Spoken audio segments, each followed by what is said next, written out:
Alright guys, welcome to the first look at my new setup in this 6 foot by 4 foot by 2 foot white-lip python enclosure. I sprayed the cage down just a moment ago and he was hanging out over here, but I don't know, he might be... Oh, there he is! The face of the greatest snake on planet Earth, ladies and gentlemen. How about it? So, okay, that's where he hangs out. He currently is sitting, there's a giant piece of mopani wood, a big piece of cork here, and then this one just kind of sits over the front to cover up the space. He's got himself a little, this is a really great way to get bit in the hand by this snake, by the way. Good to know that that's where he's going to be hanging out. I will not shove my hand into that hole. But so here's the setup what we've got today. I got this tank off of Craigslist. This is a 6 foot by 4 foot by 2 foot Animal Plastics cage that I bought from Brett. If Brett watches this is an awesome cage. Thank you. This is all stuff that he installed, these beams. I really like this one in the middle, and so does the white-lip python. I've got my heating panel up there, and set to 87. Probe is not where it should be, but he has a way of moving that every 5 seconds. But it's super common to come in here and find that snake sitting across this beam, which is just about the coolest way ever to look at a white-lip python, because that's where he looks the best. Especially when he's in the sun, he'll come out and he's just absolutely bright with color and with luminescence. Now, let's talk about the setup here before I show you guys how I built it. Got this right here. There's about 10 to 15 gallons of water in this, and the end goal, which is why I've got a sponge filter and plants in there, is to put some fish in there. This is an experiment I've always wanted to try and I've always wanted to do, is to learn how to keep fish and reptiles in the same tank together. For the people that are going to say that that sounds crazy, it was only so long ago that people said the same thing about plants and reptiles, and we've seen what growth we can make in that. And I don't know, I think it's worth a little experiment. I'm gonna have to get a heater for this, and I'm also going to have to make sure it's really well cycled before I put any fish in there, or at least before I put any large number of fish in there. But I am planning either guppies or hopefully some nano rainbow fish that are going to be endemic to the same areas that you know, the boss, I'm not going to stick my hand under there, that the boss is from. So that's what we've got here. Really cool thing about this setup is you can get all the way around it on all sides, which is really nice, especially back here. The fact that he can just sit back there, this is going to create a nice cool microhabitat all around it. It's also going to raise the humidity, so this is going to be kind of an area where, you know, if he's too warm, if he wants to cool down, whatever he needs to do, that humidity or coolness would be helpful for, this is going to kind of be the zone for that. I've stuffed tons of sphagnum moss. There's probably 5 or 7 pounds in here into the nooks in this part of the cage. That's also a humidity thing. When I spray this down, I sprayed it down, I don't know, 2 minutes ago, already up to about 80%. You got to figure that, you know, especially as that soaks up water, that's going to sit at least 80%, 90%, maybe even 95% in some areas in there, which is great. I don't necessarily love having a tank that is just totally humid, and in a tank this big, what are you doing, Grobart? Are you exploring? You're interrupting. Oh, don't look at me. I don't exist. Okay, Grouper doesn't exist. Nobody look at him. All right, so really the 3 big things other than this that make up the setup in this cage that I've got so far. Right here is a giant piece of mopani wood. You'll see that in the GoPro footage of me making this setup, that thing is probably 50-60 pounds. Currently, it's standing up like this. The reason I have that is it sits here, just kind of keeps everything here nice and dense, which I really like. I don't like cage setups that are wide open. I like to have a space where this guy can go sit under there, as he is now, and totally ignore us and never have to look at us and never have to wonder, never have to worry. There's a spot he can go in there where basically to get him out of there, you're probably going to get bit. And especially with a white-lip python at this size, it's really important to me that he has space where I don't know where he's at. I guess I should stop sticking my camera under there, but we're also going to create from there over, I'm going to plant a ficus benjamina over there, and then also that's going to be kind of a ball pit, as I like to call it. I'm going to fill that, you know, probably up to this with magnolia leaves, just so pythons love to sit in with their heads in the leaves and in the sticks with just, you know, this poking out. We'll be able to come in here, sift through the ball pit and you'll see a guy with his dumb head sitting there waiting in ambush. I also forgot to mention in here I've got some duckweed, some wisteria, and some frog bit. Most of the plants in this tank are going to come out of this fish tank, especially with this new fluval light. If in 2 days there's going to be roots everywhere in this tank from the frog bit that we're growing, and it can be pretty annoying. So in fact, if you look closely, you can already see the root takeover beginning. But anyway, so that's going to be the plants that go in here. That's going to be how this is set up. In terms of the cork we have, this is just like, I mean, it's just a round log, kind of. It's a perfect piece for what this is supposed to do, which is just sit there and look nice and give him tons of cover. If I took that out of there, you know, there's a big space right here between this piece of cork behind it and the ground. That's where he's currently sitting. Covering that up with this just gives him a lot of security. I also really like this piece. I think I'm going to get some of that like moss spray stuff and we'll get the moss going on there. Behind it is the biggest piece of cork I've ever owned. It's like 3.5, 4 feet long. He's got 2 nooks there through which he can peek. I guess that's not a nook. 2 portholes, and then there's also one down at the bottom here. From what I can tell, he likes it in there. I'll come in, especially in the afternoon. I really hope he does this tonight so we can have a look at him in this video. That's basically the microhabitat stuff that we've got going on that I've set up so far in this tank. Really everything is built around this bar right here. Ever since he's had the ability to be arboreal, his attitude and frankly the way that I'm looking at his care and him as a snake has changed. Look at that snake. Come on. Are you kidding me? That's the prince. I'm not one to ask people to comment crap for no reason.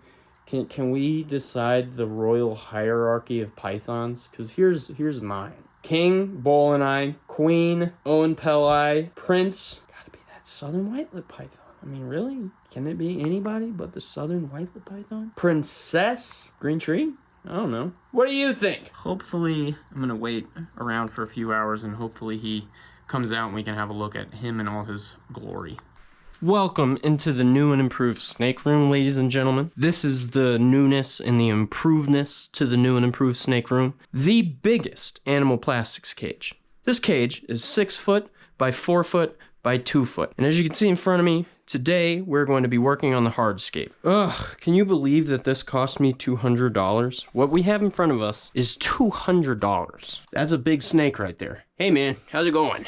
The biggest thing we're doing today is replacing this water bowl with a water bowl that we can be proud of. Really thrilled with this cage. For the longest time, I would refer to my white-lipped python as shy. I'm no longer thinking the same way on that. I think that he's just arboreal, and I had him in a terrestrial setup. This piece of Mopani wood, believe it or not, is PetSmart Mopani. And we've got a really nice piece of cork in here too that I've always used so that he can have, I mean, it's just a board. This Mopani wood doesn't really do much, but what it does do really, really well is it is a really, really great barrier. And so what I have done in this side of the cage is over here, I don't want to get bit by this snake, but he's pretty cool. I don't think he's going to be a jerk. God, you're so handsome, man. You're the greatest snake in the world. I got a big, giant, deep pot from Ace, and that is gonna sit right here. For the first time ever, not only is the white-lipped python in a big cage, but he's gonna have a pool. This is what's going in the bottom of the white-lipped python cage.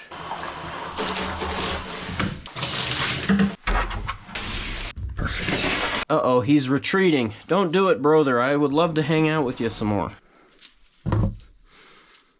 That's perfect. I'm confident that this snake and I is cool, man. Just be cool. Just be cool. You're cool, right? I'm cool, you're cool. So let's be cool.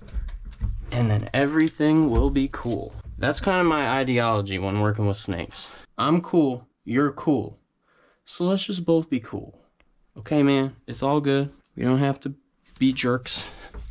You think I'm being a jerk, though? I'm not being a jerk. I'm here to make your house dope.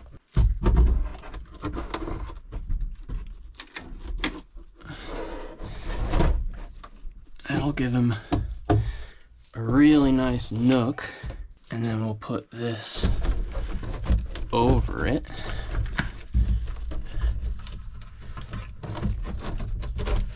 That should do great. And now we've got the cage such that we can have a lot of soil over there, and there's going to be a lot of density over here with some water. By the time we get that lamp fixture in there, it'll be hot on this side, and we can set his heat panel to keep that side just about, I don't know, I'll probably set it between 78 and 81. I'll probably get some wisteria started in this pond immediately. Now that I think about it, I've got stupid amounts of wisteria. All right, let's be partners here.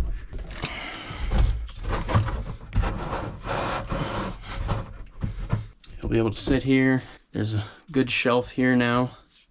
He's got this up here. I think that's really good. I don't know if that'll stay there, but for now, it'll hang there. We'll have to get a pump going in this. That'll probably be something I do later on. I might bury this, because I like to give snakes the opportunity to dig their own spaces. That's why I buried that first piece of core. Might take them a few days, but in 5 days I'll come in here and there'll be a big slither track under there. And that's somewhere where, you know, if he really doesn't want to be in sight, he can go under there, and it would probably take me 5 minutes to get to him. And as much of an annoyance as that can be for me, having a space where he can go and just be totally private is really, really important for a snake, especially one who has been kind of shy like this guy has. All right, well, I'm gonna get some soil going in here and we'll see what it looks like. All right, ladies and germs, I've made the last of my edits here. Next thing we're gonna do is we're gonna install UVB lighting and a grow light. I'd really love to put a bunch of wisteria and a bunch of floating plants in this, maybe some water sprite. These two big pieces of cork sitting right here like this. This one has a giant cavity going down and 2 holes right here. If I put UVB right here, that'll give him the opportunity that he can bask from within there and not have to even sit out if he doesn't want to, which will be just about perfect. There's plenty of cavities back here that I've stuffed full of sphagnum moss. I'm not intending on keeping that dry. I'm gonna spray it down. But I stuffed it in there pretty tightly. I like sphagnum moss because it's so porous, and it's got so much surface area that, especially with that heat panel up there, he'll be able to stay perfectly humid. Let's throw this in there. It's at 40%. Let's see what it's at in a bit here. I'm just gonna get everything soaking wet. I don't spray this tank down that much because, I mean, it stays so humid in here, and especially with this now, I imagine that this tank is gonna tend to stay pretty humid. And even if not, there will definitely, I mean, you know, back under this piece of wood is going to stay probably upwards of 95% humidity all the time. See, it's just like wet hay. I've sprayed that down for that long and it's dry at the back. That's how much water this stuff holds. Sphagnum moss. I would like to get some live stuff to go in this tank, but first I gotta get the hardscape right. By the way, how cool is this gonna look covered in moss? We gotta get some of that spray moss stuff to go on here so it'll grow. I think that would be so cool. Also, I think sphagnum moss can kind of be counted as isopod hay. I've probably put 10 single pound bags of isopods in the soil. But so this is the cage, the way I'm gonna leave it. This is somewhere between, I think, like, I'd probably say 12 or 13 gallons of water in this right now. I wanted to give it, I basically just filled it up to that inner lip so that I'll be able to, you know, if it starts leaking, I'll be able to tell because I have a reference. And also, if he gets all the way in there, I don't want it to be disgusting. Oh, by the way, I don't want you guys to comment for algorithmic reasons. I just want to hear from the people that have reptiles. What eats poop? Okay, let's have this conversation. People talk about isopods like they eat poop. They don't eat poop. We all know this, right? I've never seen poop with an isopod sitting on top. What do I put into this cage to where I can just not deal with poop. And same with in the water. What's in water that it eats poop in the wild? Can we have this conversation? Can we be adults here? I'm not trying to be juvenile. I'm just asking a question. What are our opinions around poop? I know poop's gross. I'm with you. But, you know, let's have this conversation. Up to a point. I don't want to have certain conversations within that conversation. Who knows if I'll put this in the video. Here's the cage as we have it set up right now. Yeah, I'm going to film him over the next couple of days as he peruses, and then we'll see how he likes it. Door's fully open. This is just sitting on top, and it's already at 70%, so I anticipate it'll be up above 85 shortly.